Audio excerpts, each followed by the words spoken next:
iniciar a nossa terceira live sobre o livro de 1 Reis. Lembrando que nós estamos nessa jornada de devocional bíblico.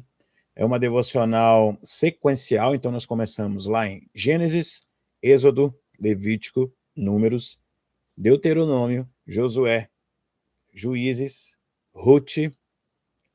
É isso? Me ajuda aí, me ajuda aí.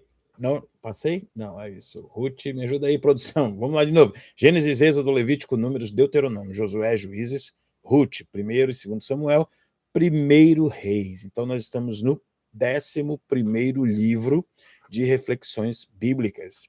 E também é mais uma forma de incentivar você a conhecer mais a palavra de Deus. Hoje eu estava ouvindo um trecho de uma mensagem do pastor J.B. Carvalho, e ele falou algo muito engraçado, mas que é muito sério.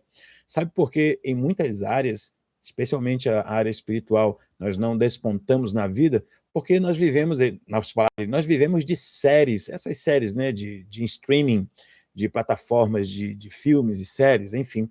Ele disse, você tem que conhecer, por exemplo, as genealogias, vai se aprofundar no conhecimento bíblico, e é isso que eu tento incentivar você aqui nas nossas lives, para que você possa observar alguns detalhes da palavra. Por exemplo, 1 Reis, quantos capítulos há? Fala aí, Jennifer, quantos capítulos tem no livro de 1 Reis? 22. Hoje a Jennifer foi a minha consultora. Eu estava ali no quintal, ouvindo 1 Reis 6 e 7, antes de iniciar essa live, e eu pedi a ela que verificasse na Bíblia, porque eu estava na dúvida, né, se eram realmente 22 capítulos, e ela confirmou. Então, veja como toda a sua casa será abençoada também e será incentivada a partir do momento que você, partindo de você, houver essa vontade, esse desejo de conhecer mais sobre a palavra de Deus. Então, 1 Reis, nós estamos na terceira live, né, terceira noite de reflexões nesse livro, e a gente avança agora para o capítulo 6, onde nós temos o início da construção do templo. Eu vou iniciar o versículo 1 e eu vou avançar para o versículo 11. Então vamos lá. 480 anos depois que o povo de Israel havia saído do Egito, olha que informação interessante, 480, quase um milênio, né? Depois que o povo de Israel havia saído do Egito, no 4º ano do reinado de Salomão em Israel, no mês de Ziv, o 2º mês, Salomão começou a construir o templo. E aí vem detalhes sobre o comprimento do templo, largura, altura, e do nada, assim, aparece lá pelo versículo 11, o Senhor Deus disse a Salomão. Por que eu digo do nada? Porque parece que nós estamos tendo uma espécie de... Eu não sei como se chama isso nos filmes, nas séries, quando eles mostram o final no início do filme, né? Porque parece que já vai terminar aqui no versículo 11. Veja, o Senhor Deus disse a Salomão, se você obedecer a todas as minhas leis e mandamentos, eu farei por você aquilo que prometi a Davi, o seu pai. Viverei entre o meu povo de Israel, neste templo que você está construindo, e nunca os abandonarei.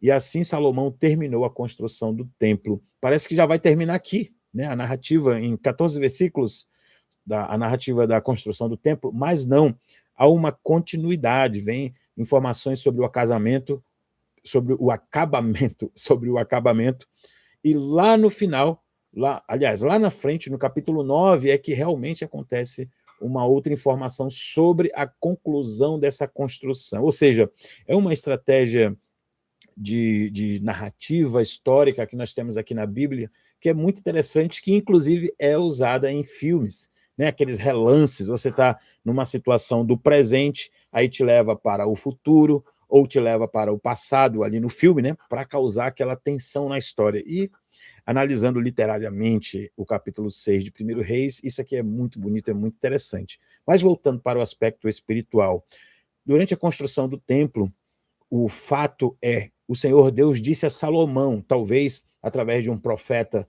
desconhecido, nós não temos detalhes sobre isso, lembrando que lá no capítulo 3, Deus falou com Salomão em sonho, e aqui eu fiquei assim muito tocado nesse trecho, porque parece que Deus está alertando Salomão. Veja, eu vou logo ler aqui o capítulo 3, versículo 14, e me diga se você concorda comigo sobre esse alerta espiritual que Deus estava dando para Salomão. Diz assim o versículo 3, capítulo 3, versículo 14. E se você me obedecer, Deus falando para Salomão, e guardar as minhas leis e os meus mandamentos, como fez Davi, o seu pai, eu lhe darei uma vida longa. Olha esse alerta. Salomão, você precisa me obedecer. Salomão, siga o desejo de me adorar, de me obedecer, que o seu pai Davi seguiu. E novamente, começa a piscar aquele alerta para Salomão, quando ele está construindo o templo, versículo 11 do capítulo 6, o Senhor Deus disse a Salomão, se você obedecer a todas as minhas leis e mandamentos, eu farei por você aquilo que prometi a Davi, o seu pai.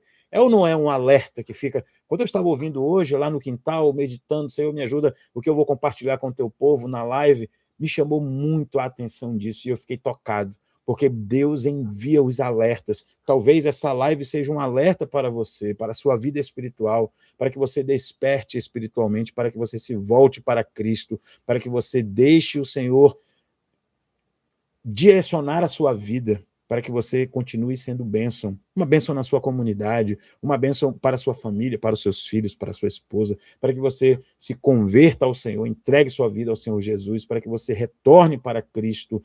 Deus ainda fala com o seu povo, Deus se importa com o seu povo.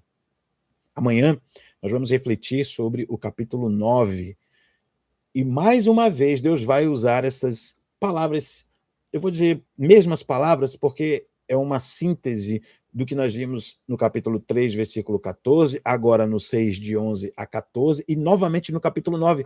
Deus está sempre alertando Salomão, Salomão, se você me obedecer, eu vou ler novamente e a gente encerra aqui essa live. Se você obedecer a todas as minhas leis e mandamentos, eu farei por você aquilo que prometi a Davi, o seu pai. Viverei entre o meu povo de Israel neste templo que você está construindo e nunca os abandonarei. Veja, será que era o sonho, o desejo do povo de Israel ter a presença de Deus com eles e jamais serem abandonados? Se você perguntasse, eles diriam que sim. Inclusive lá em Josué, eles disseram no capítulo 24, versículo 24, o povo respondeu a Josué, serviremos o Senhor nosso Deus e obedeceremos aos seus mandamentos, mas eles não cumpriram esse acordo. Deus é um Deus de compromisso, Deus nos chama para vivermos um compromisso em que ele promete estar conosco, ele promete jamais nos abandonar, mas ele diz, em quase todos os textos onde essa aliança é apresentada, ele nos convoca a obediência. Se você obedecer a todas as minhas leis e mandamentos, está aqui em 1 Reis 6, versículo 13. E aí termina o texto bíblico, no versículo 14. E assim Salomão terminou a construção do templo. Senhor, muito obrigado pela tua palavra, muito obrigado pelo teu alerta diário, ó Deus, em nossas vidas, seja através de uma canção, através de uma live, através de um irmão, uma irmã, através de alguém que nem é cristão, que fala algo que nos faz refletir sobre a nossa vida espiritual, sobre uma notícia, através de uma pregação presencial, através de um vídeo, através de um vídeo curto, o Senhor está sempre comunicando com o seu povo. Ó Deus, muito obrigado. Santo Espírito de Deus, nós te pedimos perdão pelos pecados cometidos, nos ajuda a trilhar na tua presença como tu queres e nos livra do mal. Mas nos permita, Senhor, viver para ti como tu queres em todo o tempo. É o que eu te peço em nome de Jesus. Amém. Que Deus te abençoe, tenha uma ótima noite, apresente a sua vida e a sua família ao Senhor e nos vemos amanhã, se Deus quiser. Já segue a gente aqui, quem está no TikTok, você pode clicar aqui e seguir para receber a notificação. Se você está no YouTube, eu te convido a seguir, né, a clicar aí no botão de inscrição, você não paga nada, claro, inscreva-se e acompanhe essas reflexões conosco. Que Deus te abençoe e até amanhã, se Deus permitir.